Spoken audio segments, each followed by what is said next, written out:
Hello everyone, my name is Anya, And my name is Shema.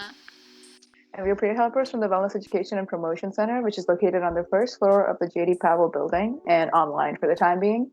The Wellness Education and Promotion Center is an educational resource center which provides information and resources to students, staff, faculty, residents, life staff, and off-campus groups. So, welcome to our Helping a Friend webinar, where we aim to help students who are in a support role with a friend or family member to develop some more skills to help them in that relationship. This webinar addresses common mental health struggles, techniques to support a friend, and the importance of self-care when dealing with someone else's concerns to ensure your own wellness. The Wellness Education and Promotion Center is a safe space. We welcome individuals of all races, religions, cultures, sexual identities, and orientations. The center is also a breastfeeding safe space. We use the harm reduction model when providing educational resources and programs to students on campus. The harm reduction model believes that it is more effective to provide health resources that will decrease the risk associated with high-risk behaviors such as needle use and sex than to prohibit these activities. The Wellness Education and Promotion Center also uses the choice model in programming, which states that we do not encourage or discourage behaviors, but respect that students have the right to make their own decision regarding their lives and bodies. So we strive to provide students with the appropriate information in order to make informed choices about the challenges they face. So students are allowed to freely make choices that best suit their needs and lifestyles, and we just give them options. Before we begin the workshop today, I want to take a moment to go over some guidelines. We never want to assume anything about another person since our experiences and identities vary greatly. In order to ensure a stereotype-free environment, we want everyone to make an effort to use inclusive language. Before we get into tips of how to be a supporter, let's first define what a supporter actually is. So, the Cambridge Dictionary defines a supporter as a person who actively helps and encourages someone. So, we're going to watch a video showing how you can support a friend. So, this video introduces what a supporter is, why you might be in a situation of having to be in a supporter role. How do we support our mate when they're having a hard time? I mean, it can be so hard to know exactly what to say in those moments. So the whole team at Project Rocket have put together a few really easy, non-awkward ways in which you can celebrate your mates. So first up, start a conversation. Hey. Hi. Hi. Hey. How's it going? Good. Hola. Ciao. How's your mum? She's good, I think. Pancakes or waffles? Waffles. Knock knock, who's there? I don't know. Who? G'day, mate. G'day, mate. Who? I was just trying to start a conversation. So confused. There are tons of ways that you can start a conversation with someone. I mean, even if it's like this guy, like literally walking up to someone and asking if they like pancakes or waffles, or maybe you could just shoot them a message on social media that says, hey. Look, being the best kind of mate is being the person that other people can open up to. But hey, if all else fails, you can always just send them a really silly meme or link them to a hilarious video. Next up, quirks are perks. What we mean by that is whatever makes your friend unique is worth celebrating. I mean, whether it's like a quirky sense of style, an uncommon interest, a random ability, maybe their terrible taste in music.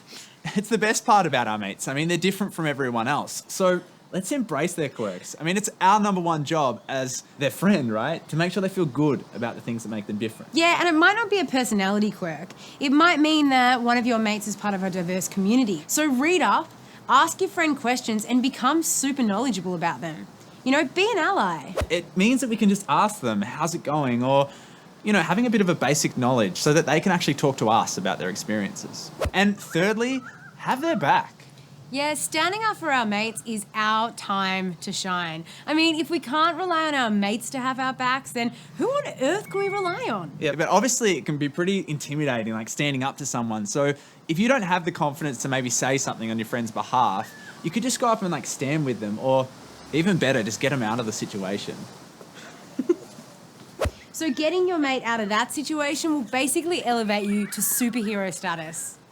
Boom. Thanks, mate. No worries. So if you weren't there when things went down, or if things didn't quite go to plan in the moment, then make sure you're there for them afterwards. I mean, situations like that leave you feeling pretty rough and pretty upset, so it's so important that as their friends, we're on standby. Finally, have fun. I mean, if your friend's been down in the dumps lately, or you've noticed they're really quiet, the best thing we can do is help them forget their worries for a little bit and just have a good time. Totally. Totally. If that means chucking on a gory movie or taking your mate on an adventure, Or listening to their terrible taste in music.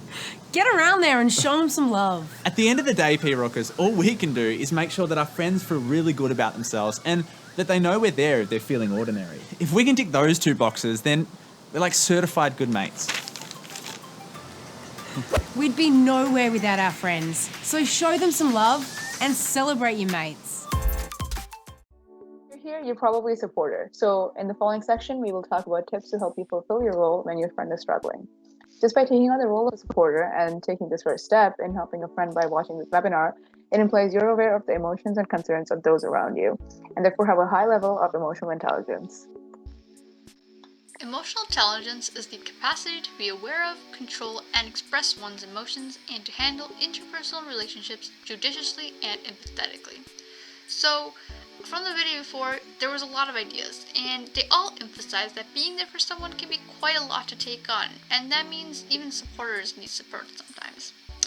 So sometimes for supporting, when you sense someone you know maybe in crisis, it is natural to feel overwhelmed and afraid. You recognize an emotional crisis, and your friend may want to be seen and heard. There's no need to diagnose or treat.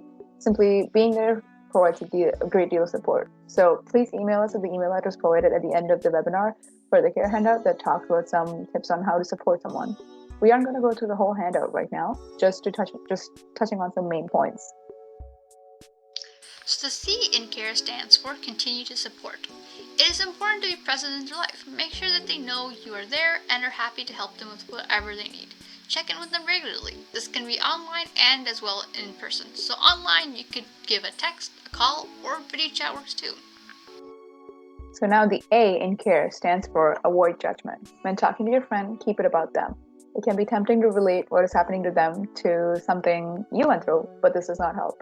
This can close off the conversation and make it harder for them to talk to you. The R in CARE stands for respect the process. So when you start off, it is important to just listen to your friend's story. Checking in regularly will remind them that you are there to support them, and it is helpful to remain positive in your interactions with them. So an especially important point is to remember that you should never issue ultimatums. Sometimes it seems like it would help them if you presented a harsh truth. Unfortunately, that assumes that the individual is making the choice to be a certain way. This is not the case. So the result of harsh words could be the loss of a supporting relationship, which would not be beneficial for your friend. Lastly, the E in CARE stands for empathize. People appreciate and relax when others are honest with them. Denial helps no one. It is okay to admit that you may feel helpless and wish you had a way to make them feel better, and then let them make choices. Your friend may feel completely out of control, and offering simple questions like, would you like to leave now or later, can help them feel in control. As you can tell, the CARE handout is super helpful, so do check it out if you ever need support in supporting somebody else. As you can tell from the CARE acronym, open and honest communication is one of the most valuable parts of the supporting relationship. You won't always know how to best help your friend. In this situation, it is a good idea to simply ask them how you can best support them. Ask them what they need you to do. Sometimes you'll be supporting someone that is engaging in coping activities that you don't agree with. It may be tempting to tell them that they shouldn't be engaging in this behavior, but this is more likely to push them away than to stop the behavior. However, this does not mean that you need to support the behavior. So we're going to watch a video now about different ways people can find support. Maybe when you're supporting somebody else, you can look to this video to figure out what kind of support your friend is looking for. One of the key desires of love is the wish to help another person.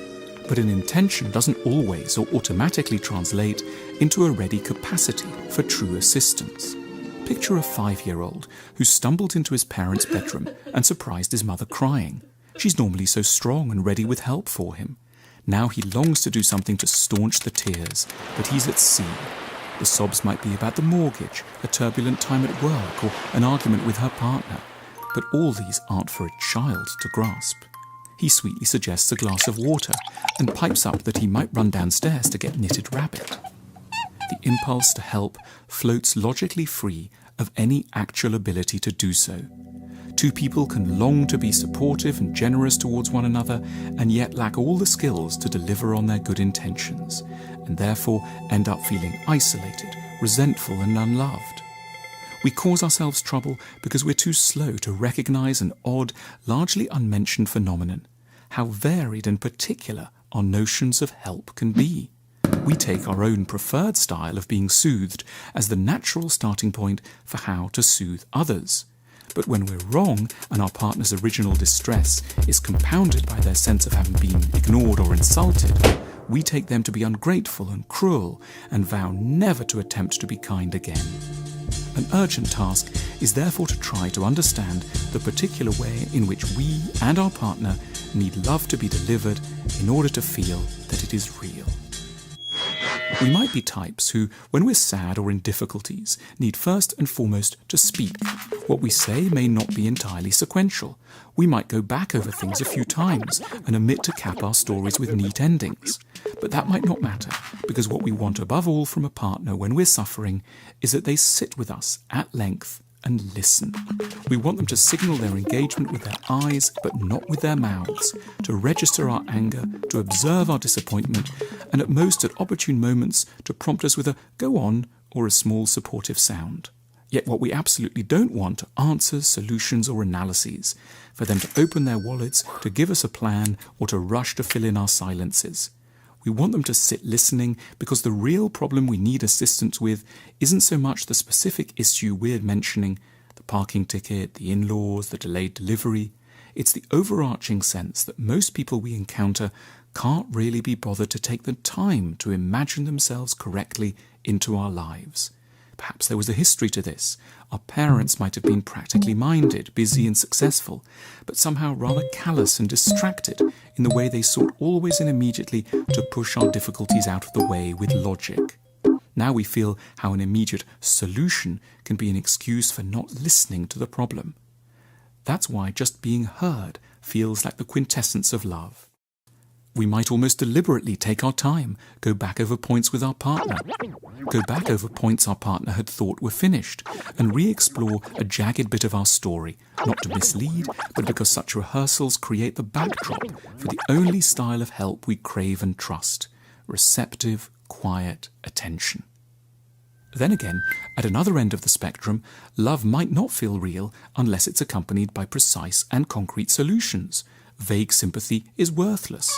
We might want to hear a flow of ideas as to what we should do next, what sort of strategy we should deploy, whom we might call, and how we can get answers. It's all very well for someone to say they feel our pain. We would prefer a plan.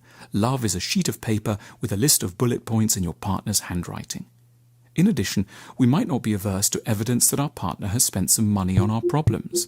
Time isn't a currency we respect. We might want them to pay for an accountant or a lawyer, or offer an evening in an expensive restaurant. After an economically fragile childhood, to feel really helped, we might long for evidence of financial outlay. We can't be reassured just by what someone says. We've built up a residual suspicion and distrust around lone verbal offerings. We remember how nice it was when an elderly relative unexpectedly gave us a very well-chosen present when we were 9 and in hospital after a bad fall.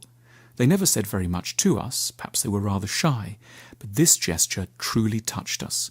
We felt sure of their kindness, as if for the first time, when we learnt just how much the present had cost. Differently again, when we divulge our agonies, our priority may just be to hear that everything will eventually be okay. We don't mind a little bit of exaggeration. Despair strikes us as cheap. Reasons to give up are always obvious. For us, love is a species of hope. Or, alternatively, it's hope that may be enraging. What calms us down is a quiet walk around the prospect of catastrophe. We don't want to be alone in our fears. We long for someone to explore the grimmest possibilities with bleak sang-froid, to mention prison, insolvency, front-page headlines, and the grave. Only when our partner is ready to match our most forbidding analyses can we be reassured we're not in the hands of a callous sentimentalist, rather someone honest enough to see the dangers and to worry about them as much as we do, and perhaps stick with us while we serve out the prison sentence. A cuddle can sound to some like a petty response to bad news, but for us, it can be the most reliable evidence of heartfelt love. To help our minds, we need someone first to reassure our bodies, to hold us tightly and quietly while we close our eyes in pain and surrender to their firm embrace. Help in adulthood may for others be associated with the gift of insight, but for us it is touch that soothes. We're picking up on memories of early childhood. Wise parents know that a distressed child doesn't need a lesson or a lecture. They should be laid down on the bed, held, and their heads stroked by a giant, soft adult hand. The misfortune lies in how easily we can irritate with the wrong offer of love, and in turn, how quickly we can be offended when our efforts at loving go unappreciated. Recognizing that there are different styles of help at least alerts us to the severe risks of misunderstanding. Instead of getting annoyed at our lover's inept and sometimes wildly misdirected efforts, we can grasp, perhaps for the first time, the basic truth that these blundering companions are, in fact, attempting to be nice. In turn, the clearest clue of the kind of help our partner wants is the help they offer us. It seems love can't remain at the level of intentions alone. It must involve constant strenuous efforts to translate our wishes into interventions truly aligned with the psychology and history of another human being. As you can tell from the video, it is important to find out what your friend needs you to do to help them, and to find out how much they want to talk about what they're going through. Some people may only want to talk about it when they bring it up, and other people may prefer that you ask, as it could be hard for them to initiate the conversation. Just ask your friend if you're sometimes confused. In conclusion, we went through what a supporter is and tips on how you can better fulfill that role. We hope you will be able to take away from this workshop, and please come back for part 2, where you will learn about how to take care of yourself as you help your friend.